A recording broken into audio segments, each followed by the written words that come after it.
the Prime Minister is on vacation. So too is the Attorney General. And some folks have been saying, well, why do they have to do it now? I mean, the same thing that many employers say, you sure you want to take that now? You want to save it for later on? Well, I was very, very encouraged when I heard the Employers Consultative Association coming out and reminding employers that there is great benefit, great return on investment for employees to go on vacations. And if they take their vacation, then you're going to find them more of an asset. Well, a past chair of the ECA and a current director is Keston Nancoo. Keston, I am happy that your organization came out in this area to remind employers, hey guys, don't be so quick to accept what you hear in the public domain because there are great advantages to having this done. Welcome, first of all. Thank you very much, Ronnie. It's quite a pleasure seeing you after many, many, many, many years. And after all those many years, you look as though you're still into your 30s. That's correct. Careful on the many. Okay. Like many years is fine.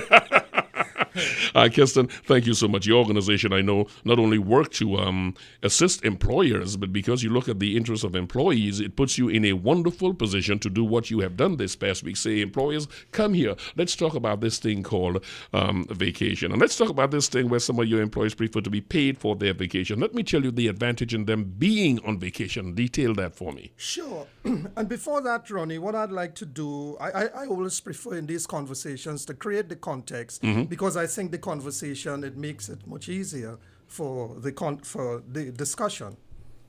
There's some what I call fundamental truths.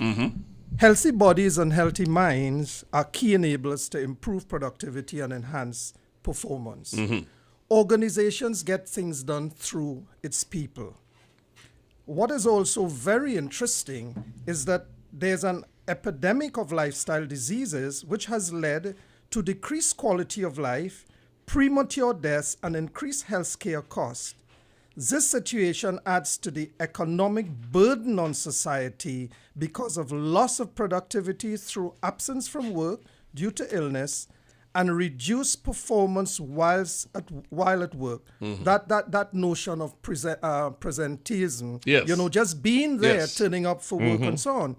And what is interesting about this, Ronnie, and to the wider listening audience, recognizing this, the importance of paid time off for a specific purpose of rest, relaxation, rejuvenation of the body, mind, spirit, and soul, and more importantly, the value of preserving workers' human capital and well-being. The international organization in 1970, June of 1970, at its 54th session, actually adopted the Holiday with Pay Convention. So they have actually recognized as an international body. You want to have, if you have a healthy workforce, then in terms of productivity and enhanced performance, because you have a lot of employers talking today about building a high-performance culture.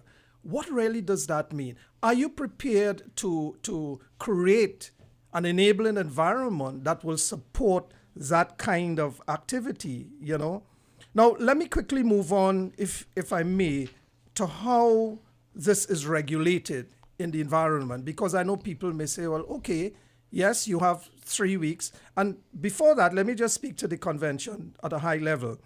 The convention speaks to a minimum of 3 weeks paid leave, a minimum. Now, you would find in both in unionized and non-unionized establishment, it can go up to as high as 30 days. Now, the qualifying period is usually 12 months. Okay, but you would have in instances where people would have worked for just over 6 months, so you have a qualifying period, 1 year, and also you have the 6-month situation. That variable is dependent on the type of work, how exhausting it is, that sort of thing? Not necessarily. Just the ability, just the bargaining ability. Yeah, because okay, you want to establish a principle Mm-hmm. whereby rather than having to waiver and all the rest of it, that organizations could work with. The other aspect of it is that the entitlement, some people say, you hear employees saying, well, I'm entitled to 3 weeks vacation leave, and therefore I am going on my leave.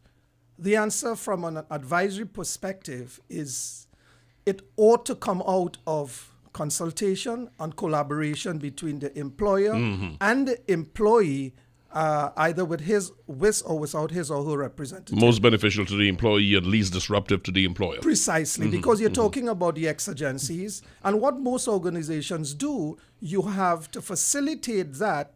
You have a vacation leave roster, which makes life so much easier, so that you have a sense of when people are going, so that conversation becomes much simpler in terms of allowing people to proceed on their entitlement. The other aspect of it is an recommended uninterrupted 10 days.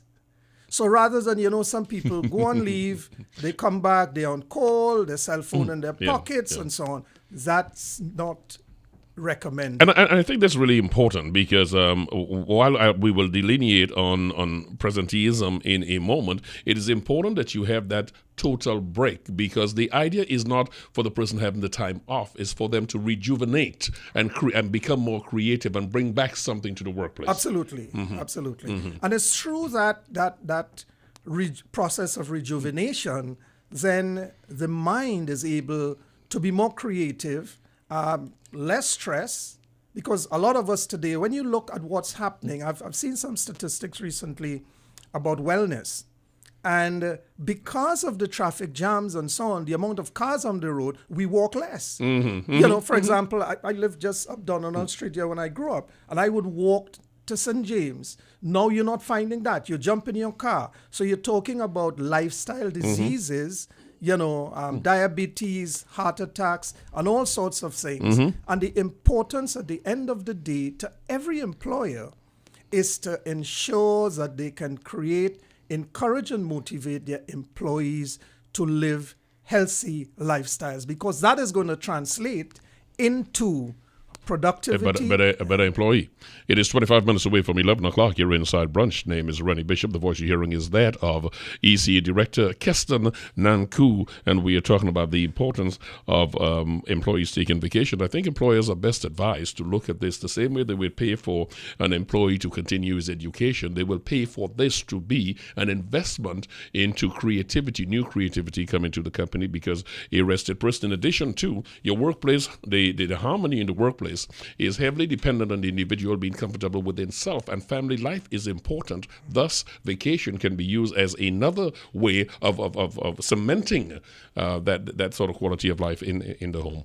And you're quite correct, Ronnie. As I indicated earlier, I experienced a presentation recently, and one of the comments made was the dark side of westernization.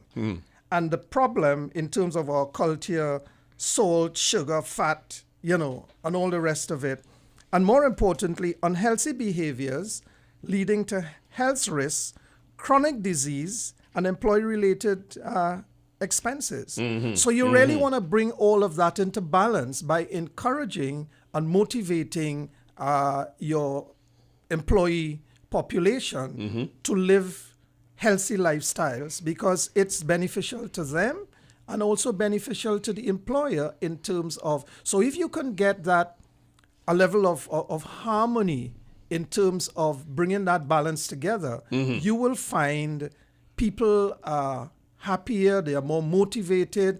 The cold notion of presenteeism will not be as evident as in the 3 minutes we have here. I want to go into that area of how is it called? Presenteeism. I am present. The whole thing of being present. Presenteeism. That folks understand what that really is, because you can have a lot of people showing up to work on time, being there for the duration of the specified hours, but absolutely producing less than a third of what they should. So speak to that, please. Yeah, and that's real. What you want to get ideally is people coming to work, because when you look at the length of time, the traveling time to get to the office and to begin work, I mean, it's really a drain, people coming from all different parts of Trinidad and Tobago, and it's a challenge. So the notion of presenteeism should as far as is humanly possible, be eliminated. Mm-hmm. And that can be done through allowing the members of your employee population to proceed on paid vacation. Paid vacation Mm-hmm. as adopted and as articulated by the ILO Convention 132 of 1970. The employee is not going to care about the employer's profits if the employer does not care about the employee's interest. I think that's 101. Absolutely. 101. Director of the ECA, Keston Nancoo, thank you so much for coming in this morning. I think folks will understand, even those in politics and otherwise, why sometimes you don't wait until the breakdown has taken place. What you do is you are proactive in ensuring it does not happen. And part of preventative health is the question of taking vacations to rejuvenate yourselves, as it were, becoming better for the country and or your employer. Is that what we have said, right? Because when you look at it, it's just the government of Trinidad and Tobago is just a large organization, yes. And the CEO is the Prime Minister. Okay, so the health and well-being of these individuals, mm-hmm. just that you would look into the private sector, as the case might be, you need to ensure that you have healthy bodies and healthy minds at the end of the day. And we, as the board of directors of that government, must ensure that we invest to get better returns, right? Absolutely. I'm going to get Rihanna to contradict us here a little bit. Director Nancoo, thank you so much for coming in this morning. A pleasure. You take care and have a good week.